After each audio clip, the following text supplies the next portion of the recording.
오늘의 말씀은 우리의 믿음의 창시자요 또 완성자이신 예수님을 공부하는 시간을 가져보도록 하겠습니다.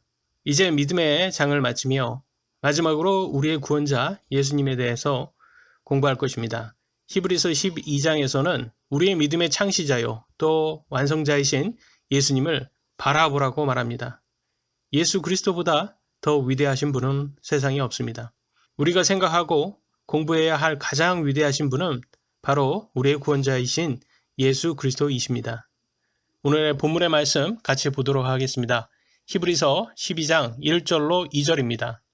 그러므로 증인들이 이렇게 큰 구름을 이루며 또한 우리를 둘러싸고 있으니 모든 무거운 것과 너무 쉽게 우리를 얽어매는 죄를 우리가 떨쳐버리고 인내로 우리 앞에 놓인 경주를 달리며 우리의 믿음의 창시자요 또 완성자이신 예수님을 바라보자. 그분께서는 자기 앞에 놓인 기쁨으로 인해 십자가를 견디사 그 수치를 멸시하시더니 이제 하나님의 왕자 오른편에 앉으셨느니라. 우리의 믿음의 대상은 오직 예수 그리스도이십니다. 그분이 우리의 믿음의 창시자이시고 또 완성자이십니다. 그분이 말씀이시고 성경이십니다. 성경에서는 우리의 삶을 경주로 비유하고 있습니다. 인간으로 오신 하나님께서 인내로 이 힘든 삶을 참고 십자가를 견디사 하나님의 오른편에 앉으셨다고 말합니다. 또한 우리들도 자기 십자가를 지고 예수님을 따르라 하십니다. 마태복음 10장 38절 또 자기 십자가를 지고 내 뒤를 따르지 아니하는 자도 내게 합당하지 아니하니라. 마태복음 16장 24절 그때 예수님께서 자기 제자들에게 이르시되 어떤 사람이 나를 따라오려거든 자기를 부인하고 자기 십자가를 지고 나를 따르지니라. 우리가 살고 있는 이 삶도 각자가 자기 십자가를 지고 예수님을 따라야 합니다. 세상 사람들은 돈과 쾌락이 삶의 목적이라면 우리는 죄를 거절하고 거룩히 살아 하나님의 기쁨이 되는 것이 삶의 목적이 되어야 합니다. 고린도전서 15장 19절 만일 우리가 이 세상의 삶을 사는 동안에만 그리스도 안에서 소망을 갖는다면 모든 사람들 중에 우리가 가장 비참한 자니라. 예수님의 부활과 천국이 없다면 크리스천의 삶은 가장 비참하고 헛된 삶이 될 것입니다. 세상 사람들은 돈과 쾌락이라도 즐기지만 크리스천들은 비참한 삶을 살 뿐이에요. 하지만 성경에서는 예수님의 부활과 천국이 있다고 말합니다. 그렇기 때문에 크리스천이 가장 지혜롭게 사는 사람이라고 말합니다. 비록 이 땅의 삶은 힘들어요. 세상 사람들이 보기에는 비참할 수도 있어요. 하지만 우리들은 영원한 생명을 상속받은 사람들입니다. 예수님께서 이 땅에서 하나님의 말씀대로 사셨고 부활하셔서 현재 하나님의 오른쪽에 앉아 계심으로써 우리들에게 그분의 말씀만이 진리라는 것을 증명해 주셨습니다. 또한 이를 증명해주는 믿음의 증인들이 역사 속에 큰 구름과 같이 많다고 성경은 말합니다. 그러니 우리들도 확신하며 예수님을 따라 자기 십자가를 지고 따라갈 수가 있는 것입니다. 예수님께서 하나님 말씀에 순종하여 십자가에서 죽으셨던 것처럼 우리도 언젠가는 육신의 죽음을 맞이하게 될 것입니다. 그때 우리는 알게 될 거예요. 우리가 십자가를 지고 예수님을 따랐는지 아니면 너무 쉽게 우리를 얽어매는 죄를 따라 살았는지 말이죠. 경주를 하는 사람들은요, 결승점을 바라보고 뜁니다. 그들이 세상 유혹에 정신이 팔리면 경주를 똑바로 달릴 수가 없어요. 그냥 포기할 것입니다. 우리의 인생의 결승점인 예수님을 바라보고 우리도 똑바로 달려야 합니다. 세상의 유혹들에 정신이 팔리면 하나님의 말씀을 타협하고 믿음에서 떠나게 됩니다. 디모데전서 6장 10절 돈을 사랑함이 모든 악의 뿌리이니 어떤 자들이 돈을 탐내다가 믿음에서 떠나 잘못하고 많은 고통으로 자기를 찔러 꿰뚫었도다. 돈을 탐내다가 믿음에서 떠날 수가 있다고 분명히 성경은 말합니다. 구원파 교리는요, 이제 막 경주에 시작한 사람들에게 십자가를 지고 경주에 참여할 필요가 없다고 하는 타협한 교리입니다. 성경에는 십자가를 지고 경주를 끝까지 마쳐야 한다고 말을 하는데 구원파는 자기 십자가를 지고 예수님을 따르지 못하게 하기 위한 사탄의 속임수일 뿐이에요. 소원 성취를 추구하는 번영복음을 가리키는 교회들은 어떨까요? 성경은 자기를 부인하고 십자가를 져야 한다고 말하지만 번영복음은 육신이 좋아하는 것대로 따라가라고 그렇게 해도 된다고 말합니다. 자기를 부인한다는 것, 그것은 육신의 정욕, 안목의 정욕, 인생의 자랑을 따르지 않는다는 거예요. 우리 인생의 목적은요, 이 땅에서 추구하는 돈과 쾌락이 아니라 이 육신의 죽은 이후에 앞으로 하나님의 말씀대로 올 영원한 생명이 있다는 것입니다. 예수님의 말씀을 믿지 않는 사람들은 하나님의 심판을 두려워하지 않습니다. 그들은 무슨 짓을 해서라도 현재 자신의 소원 성취가 더 중요합니다. 북한이나 사이비 종교가 비슷한 이유가 여기에 있습니다. 김정은과 교주가 완전히 똑같아요. 그들은요 아주 육신적으로 정욕대로 따릅니다. 정말 호화롭게 살고 있어요. 사이비 종교 교주들의 성도들이나 북한 국민들을 보면 너무나 가난하고 헐벗고 있어요. 근데 이상하게도 어디에 홀린 것처럼 김정은과 교주를 신처럼 그렇게 찬양을 하고 있잖아요. 참으로 안타까운 것은요, 오늘날 대한민국도 어떻게 돼서 좌파에 홀려서 국민들이 점점 더 가난해지고 특권층만 더 호화롭고 정욕대로 살 것입니다.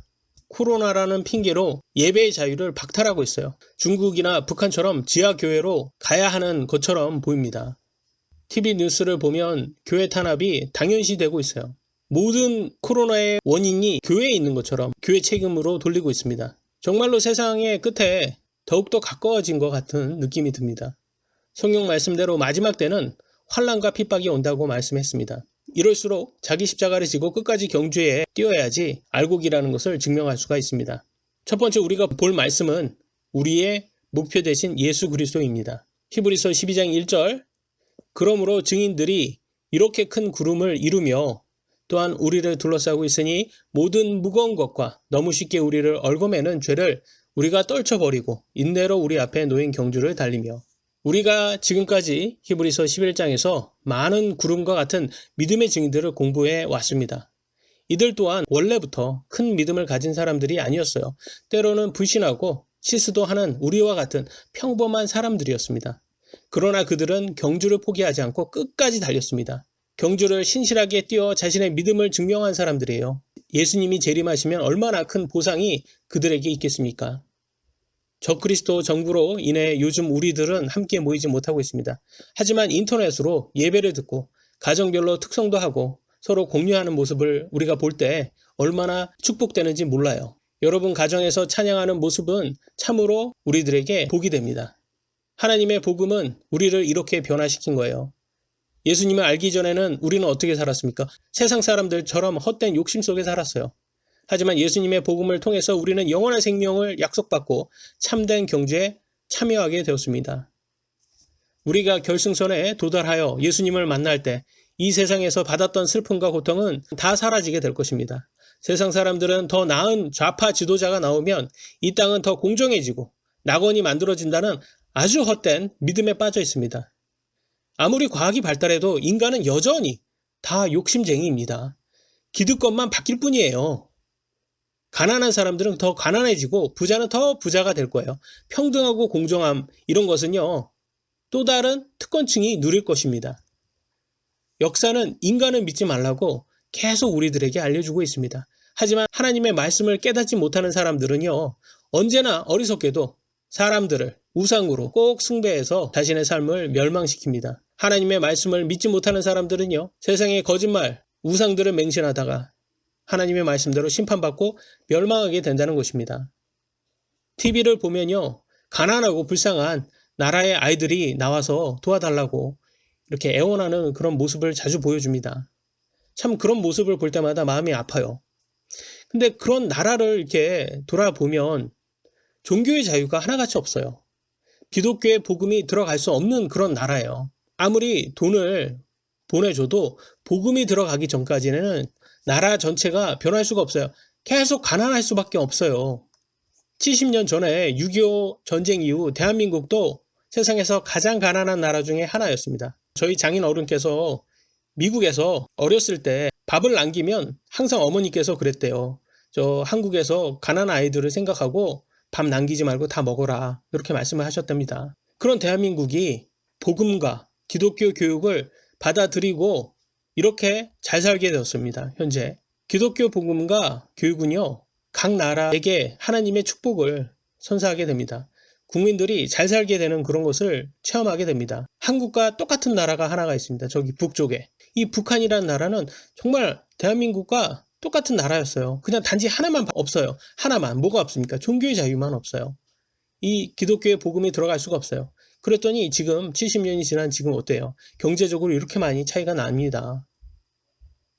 대한민국도요, 지금처럼 이 좌파 적그리스도 정부가 계속되면요, 미래가 결코 밝지 않습니다. 앞으로 우리 자녀들의 세상은 어떻게 변할지 아무도 몰라요. 오직 성경 말씀과 기독교 교육만이 우리 자녀들을 지켜줄 수 있습니다. 본문의 말씀 히브리서 12장 1절에 다시 한번 보면요, 우리를 둘러싸고 있는 모든 무거운 것들을 떨쳐버리라고 말해주고 있습니다. 선수들이요, 훈련을 할 때 보통 무거운 모래주머니를 메고 훈련을 합니다. 하지만 실제 경기에 참여할 때는 모든 무거운 것들을 내려놓습니다. 떨쳐버립니다. 그리고 경기에 임합니다.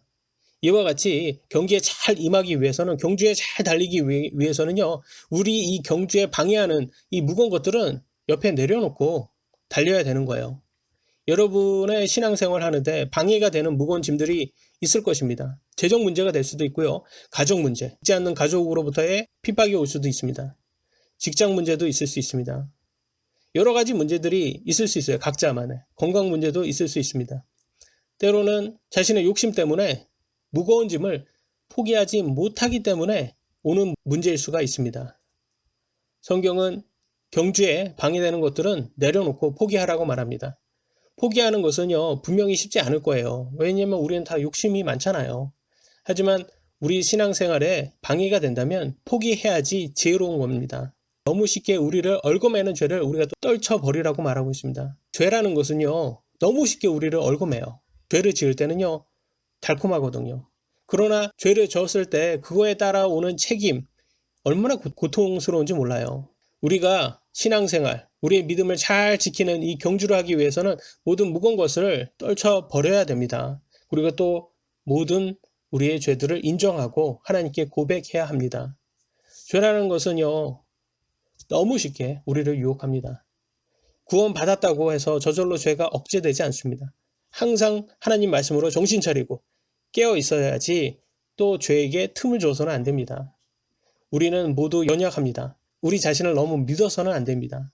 베드로도 예수님 앞에서는요, 모두가 실족해도 자기는 실족하지 않는다고 큰 소리 쳤습니다. 예수님이 감옥에 가도 자기도 같이 가서 죽을 각오가 되어 있다고 아주 큰 소리 쳤어요. 근데 어떻게 됐습니까? 수탉이 울기 전에 그는 주님을 3번 부인합니다.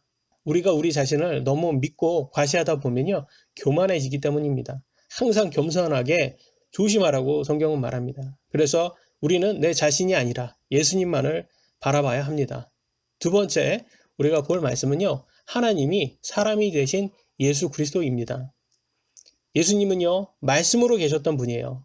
그 하나님께서 인간의 몸을 입고 이 세상에 오신 거예요. 죄의 용서를 받기 위해서는 피를 흘려야만 했기에 예수님께서 인간의 몸으로 이 땅에 오신 겁니다. 예수님께서 사탄의 유혹을 받는 모습이 나옵니다. 그때 그 인간으로서 연약한 그 모습을 볼 때, 아, 예수님도 우리와 같이 연약한 인간의 몸으로 오셨구나라는 것을 우리가 볼 수 있습니다. 마태복음 4장 1절로 2절에 그 모습이 나오는데요. 그때 예수님께서 성령의 인도를 받아 마귀에게 시험을 받으러 광야로 들어가사 밤낮으로 40일 동안 금식하시고 그 뒤에 줄이시니라 하면서 이제 이 마귀의 시험을 받게 됩니다. 이 사탄은 어떤 유혹을 합니까? 육신의 정욕, 안목의 정욕, 인생의 자랑, 이것으로 예수님을 유혹하는 거예요. 우리들한테도 유혹할 때도 이 3가지로 유혹하는 거예요. 이와 같이 예수님은 종의 형체인 인간으로, 연약한 인간으로 오셔서 많은 수치를 당하셨습니다. 빌립보서 2장 7절, 스스로 무명한 자가 되사 자기 외에 종의 형체를 취하시고 사람들의 모습이 되셨으며, 여러분, 인간은요, 주인이 아닙니다. 종이에요, 종. 왜 종입니까? 우리가 하나님에 의해 만들어진 창조물이 피조물이잖아요. 만들어진 것은 누구의 소유입니까? 만든 분의 소유예요. 인간이 주인을 부정하면 멸망할 수밖에 없습니다. 마치 개가 주인을 부정하고 주인을 물면 안락사시켜야 되듯이 말이죠. 그래서 사탄은 인간을 지옥에 멸망시키기 위해서 뭐라고 우리들에게 속였습니까? 스스로, 너네들 스스로 신이다, 이렇게 믿게 인본주의 사상을 아담 때부터 우리들에게 가르쳐 왔어요. 종의 형체인 사람의 모습으로 예수님이 오셨습니다. 얼마나 큰 사랑입니까?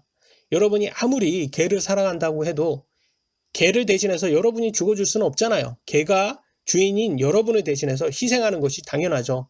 종을 위해서 주인이 대신 죽어준다는 것은, 이 하나님의 사랑은 우리가 감히 머리로 이해할 수는 없습니다.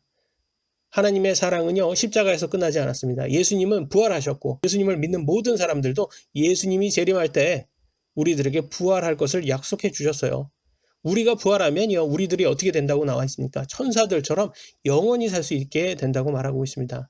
마태복음 22장 30절, 부활 때에는 그들이 장가가지도 시집가지도 아니하며 하늘에 있는 하나님의 천사들과 같으니라.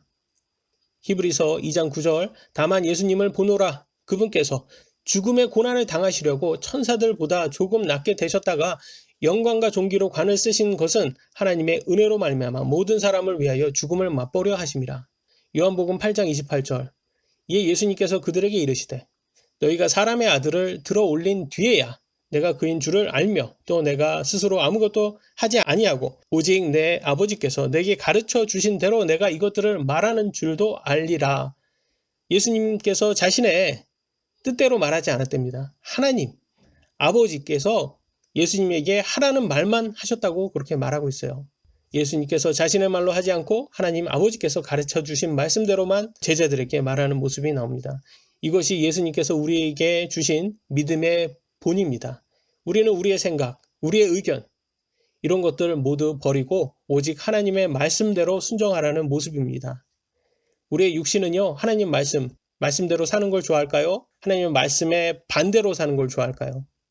그래서 바울은 자신의 육신의 의지를 매일 죽인다고 말합니다. 이것이 믿음의 삶이에요. 고린도전서 15장 31절, 내가 그리스도 예수 우리 주 안에서 가진 바 너희로 인한 기쁨을 두고 단언하노니 나는 날마다 죽노라.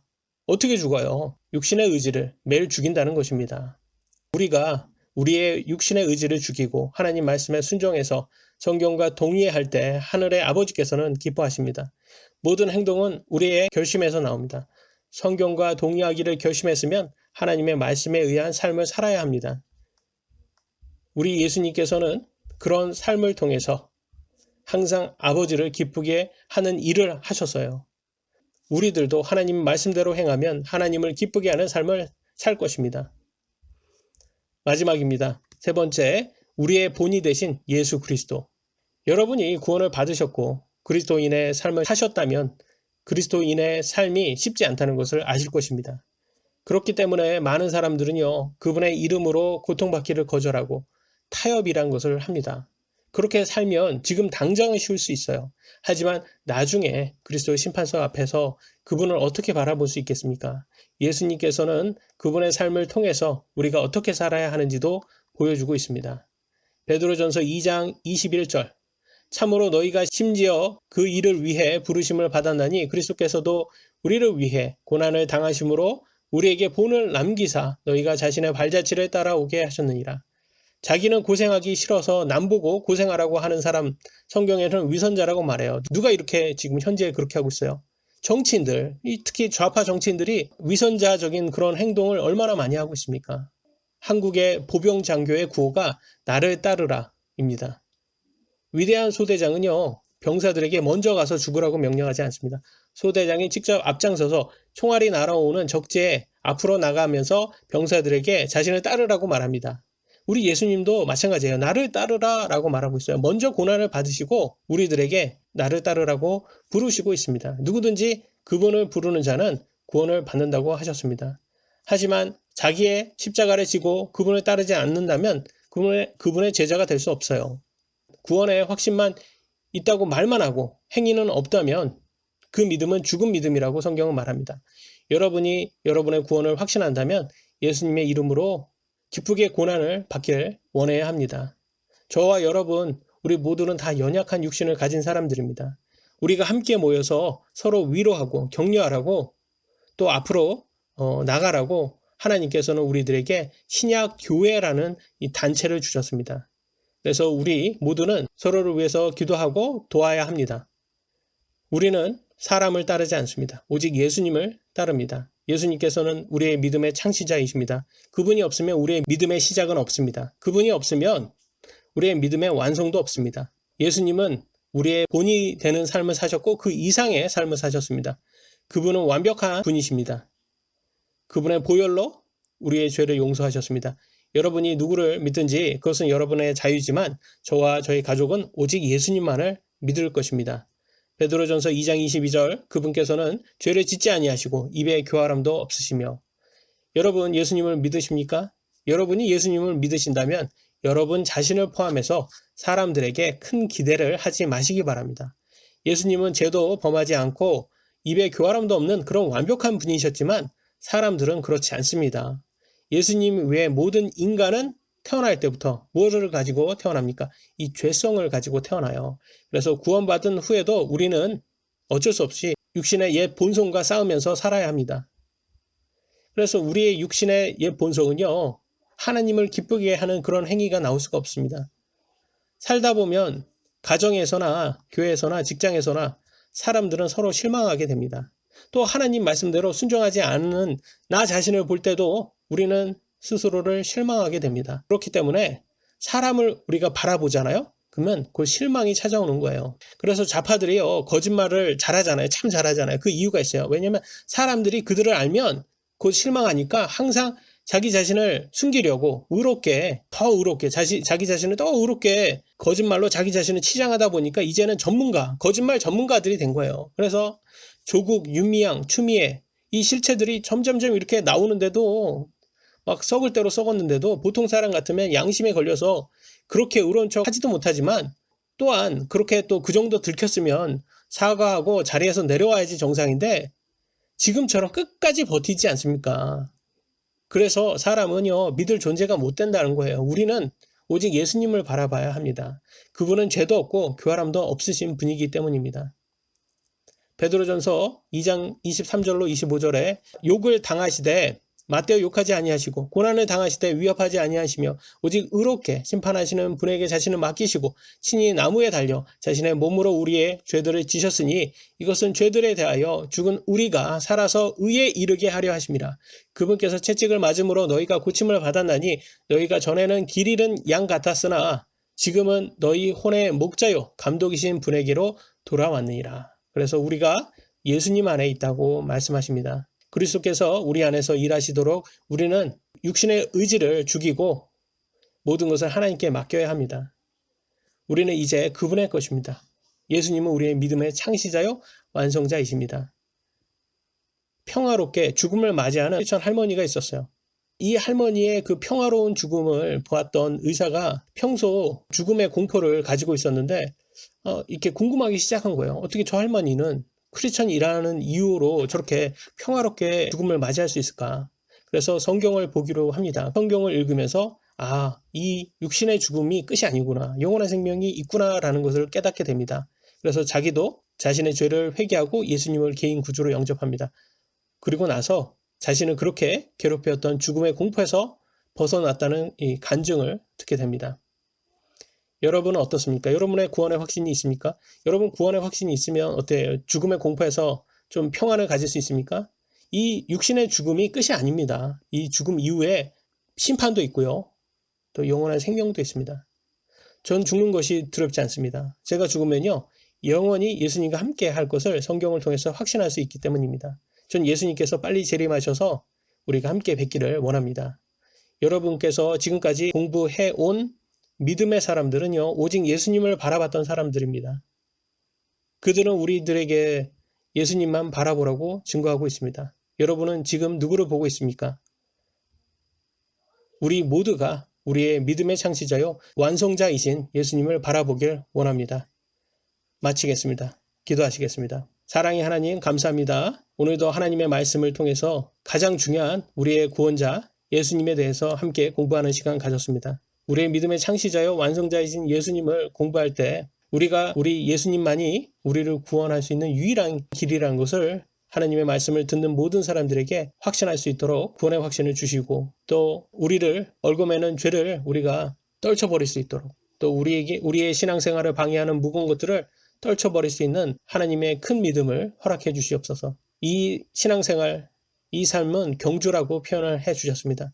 이 경주에서 자기 각자의 십자가를 지고 예수님을 따르듯이 예수님이 고난의 길을 갔기 때문에 우리도 그 길을 따르라고 하나님께서 말씀해 주셨습니다. 하나님, 우리가 너무 연약해서 때로는 너무 타협하기를 좋아해서 하나님 말씀보다는 우리가 세상의 이치를 따를 때가 많습니다. 우리 욕심이 우리를 자꾸 하나님 말씀에 순종하지 못하게 할 때가 많습니다. 그럴 때마다 하나님 우리가 깨어날 수 있도록 도와주시옵소서. 하나님의 말씀대로 사는 것이 지혜롭다는 것을 다시 한번 되새길 수 있도록 도와주시옵소서. 우리는 하나님 없이는 너무나 어리석은 사람들입니다. 주님, 매 순간마다 우리가 죄를 지을 때마다 그 죄로 통해서 우리들에게 앞으로 올 죄의 결과가 얼마나 비참한지 우리에게 미리 깨달을 수 있도록 도와주시옵소서. 특히 우리 자녀들, 어린 자녀들 앞으로 성장하면서 많은 유혹을 받을 것입니다. 세상은 그들에게 정말 그 죄라는 것을 달콤하게 말할 것입니다. 그럴 때마다 우리 아이들이 하나님의 말씀을 생각하고 기억해서 그 죄에 빠지지 않도록 도와주시옵소서. 세상이 하나님을 믿지 않는 적그리스도들이 우리들의 자유를 박탈할지라도 우리는 끝까지 하나님의 말씀을 붙잡고 예수님만을 바라보기를 원합니다. 주님 도와주시옵소서. 우리의 믿음을 크게 성장시켜 주시옵고 아직까지 예수님을 개인 구주로 영접하지 않은 모든 사람들에게 자신의 죄를 돌아볼 수 있도록 도와주셔서 그들이 깨닫고 오직 예수님만을 개인 구주로 영접할 수 있도록 도와주시옵소서. 예수님께 감사드리며 이 모든 말씀 사랑의 주 예수 그리스도의 이름으로 기도드립니다. 아멘.